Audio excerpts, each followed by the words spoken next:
हा आजचा कार्यक्रम यशस्वी लोकसंचलित साधन केंद्र करवीर ह्यांचा हा पहिलाच कार्यक्रम आहे आणि ह्यांनी हा म्हणजे एवढ्या मोठ्या संख्येने 2 ते 2,500 महिला इथं उपस्थितीत आहेत आणि मला वाटतंय की ज्योतिप्रिया सिंह या आजच्या काळातल्या सिंघमची म्हणजे त्या भूमिका करत आहेत आणि त्या भूमिका करत असताना आज इथं राहणं त्या जास्त गरजेचं होतं कारण 2-2,500 महिलांच्यापर्यंत त्या सुरक्षिततेबद्दलचा मेसेज त्या देऊ शकल्या असत्या आणि महिलांना आणखीन जास्त एक प्रोत्साहन मिळालं असतं की बाबा आपल्या पाठीवरती कुणाचा तरी हात आहे आणि आपण धाडसाने कुठेही फिरू शकतो, वावरू शकतो, हे त्यांना एक सुरक्षितता वाटली असते आणि त्या दृष्टिकोनातून त्या इथं हजर राहणं मला म्हणजे खूप महत्त्वाचं वाटतंय.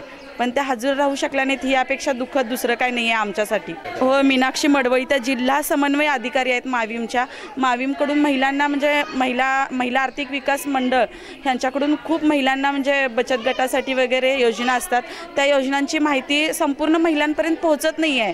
ती माहिती पोहोचवणं ह्या अधिकाऱ्यांशिवाय दुसरा पर्याय नाही आहे आणि ते अधिकारीसुद्धा इथं उपस्थितीत नाही आहेत. ह्याच्यापेक्षा दुसरं दुःख आमचं महिलांचं काय सांगू शकणार आम्ही. म्हणजे ह्याच्यापेक्षा दुःखाची गोष्टच नाही आहे की हे एवढ्या 2 महिला इथं हजर नाही आहेत. त्याबद्दल आम्हाला म्हणजे खूप वाईट वाटतंय आज इथं सर्व महिलांना.